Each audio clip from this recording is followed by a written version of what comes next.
নমস্কার, আমি ডক্টর শুভম সিনহা। আমি একজন নিউরো অনকোলজিস্ট। আজকে আমরা যে টপিকটা নিয়ে আলোচনা করব সেটা হচ্ছে প্রস্টেট ক্যান্সারে সার্জারি বা অপারেশনের কি রোল আছে সেটা নিয়ে।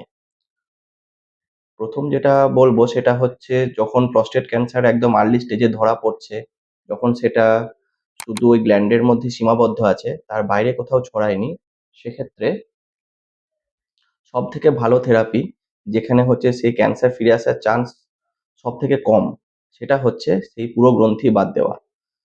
তো একদম আর্লি স্টেজে যদি প্রস্টেট ক্যান্সার ধরা পড়ে, সেক্ষেত্রে পুরো প্রস্টেট গ্রন্থি বাদ দেওয়ার যে ট্রিটমেন্ট অর্থাৎ প্রস্টেটেক্টমি, সেটা করিয়ে নিলে তার রেজাল্ট হচ্ছে সবথেকে ভালো। এবার এটা আপনি করতে পারেন আইদার ওপেন প্রসিডিওরে অর রোবোটিক বা ল্যাপারোস্কোপিক প্রসিডিওরে।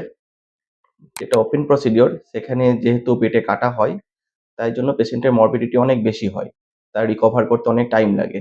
তো সেই জন্য তার পরের যে প্রসিডিওর যেমন রোবোটিক বা ল্যাপারোস্কোপিক, এই প্রসিডিওর গুলো আরো অ্যাডভান্সড, আরো ভালো রেজাল্ট, আর তার কমপ্লিকেশনও অনেক কম হয়।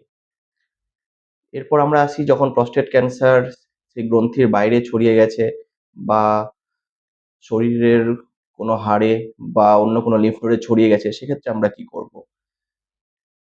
যদি দেখা যায় যে ক্যান্সার প্রস্টেট গ্রন্থির বাইরে অল্প ছড়িয়েছে, সেক্ষেত্রেও সার্জারি একটা ট্রিটমেন্ট অপশন, যেখানে আমরা প্রস্টেট গ্রন্থি আর তার বাইরে যে ক্যান্সারের পোর্শনটা বেরিয়েছে সেটা আমরা কেটে বাদ দিতে পারি। সেক্ষেত্রেও সেই ক্যান্সার ফিরে আসার চান্স অনেক কমে যায়।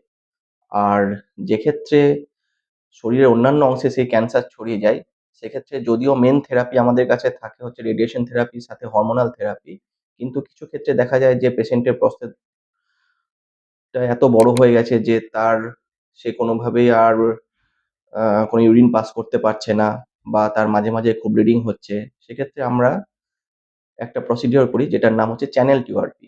যেটা হচ্ছে উনার প্রস্রাবের রাস্তা দিয়েই যন্ত্র নিয়ে গিয়ে প্রস্টেট গ্রন্থির একটা অংশ কেটে বাদ দেওয়া হয়, যাতে সেই রাস্তা পুরো ক্লিয়ার হয়ে যায়, উনি আবার ভালো করে ইউরিন পাস করতে পারেন, যাতে কোনো ব্লিডিং না হয়। এটা হচ্ছে সেক্ষেত্রে একটা সার্জারির অপশন থাকছে। আরেকটা অপশন থাকছে, যেক্ষেত্রে প্রস্টেট ক্যান্সার পুরো মেটাস্টেসাইজ করে যাচ্ছে, সেক্ষেত্রে আমরা যে ট্রিটমেন্ট অপশনটা থাকে সেটা হচ্ছে হরমোনাল থেরাপি। এখন হরমোনাল থেরাপির যেটা মেইন অ্যাডভার্স ইফেক্ট, সেটা হচ্ছে এটা খুব কস্টলি। সব পেশেন্টের জন্য এটা অ্যাফোর্ড করা পসিবল হয় না। তো সেক্ষেত্রে যেটা করা হয়, যেটা সার্জিক্যাল অপশন, যেটা খুবই কম খরচের মধ্যে পেশেন্ট অ্যাফোর্ড করতে পারবে, যার জন্য পরে আর কোনো হরমোনাল থেরাপিও লাগবে না ইভেন যেটার পরে, সেটা হচ্ছে বাইলেটারাল অর্কিয়েক্টমি করা হয়। যেক্ষেত্রে হচ্ছে রোগীর দুটো অন্ডকোষই আমরা কেটে বাদ দিই। সেক্ষেত্রে হচ্ছে তার অন্ডকোষ যেহেতু আর কোনো হরমোন তৈরি করতে পারে না, সেহেতু সেই রোগীকে আর কোনো হরমোনাল থেরাপি তারপরেও নিতে হয় না। তো প্রস্টেট ক্যান্সারের ক্ষেত্রে এই সমস্ত ট্রিটমেন্ট অপশন গুলো আমরা মাথায় রেখে তারপর এগোতে পারি।